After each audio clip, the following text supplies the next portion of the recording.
கொஞ்சம் கெட்டிருக்கு, அது சரி பண்ணிடலாம். அறிவு கெட்ட கூட்டம் கொஞ்சம் இருக்கு, அறிவு அற்ற கூட்டம் கிளம்பி வந்துகிட்டு இருக்கு.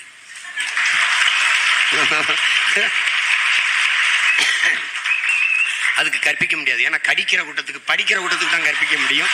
என்னடா படிக்கிற கூட்டத்துக்கு கற்பிக்கலாம், கடிக்கிற கூட்டத்துக்கு வரணும் கற்பிக்க முடியாது. கேள்விக்குறி, அது ஆச்சரியக்குறி. அப்படிலாம் எங்களுக்கு தெரியல. கேடு கட்ட, கேவலம் கட்ட, அநாகரிகமான அரசியலுக்கான அறிகுறியா தெரியுது.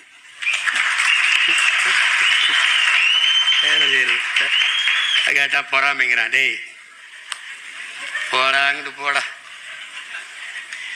ஏண்டா ஐயா கருணாநிதி திமுக ஆட்சியில் இருக்கும்போது, அம்மா ஜெயலலிதா ஆட்சியில் இருக்கும்போது அதையே வீழ்த்தி அதிகாரத்துக்கு வந்துட முடியும்னு களத்துக்கு வந்த பிள்ளைகள் ஏமாத்திரமிடா நீங்களா? டேய்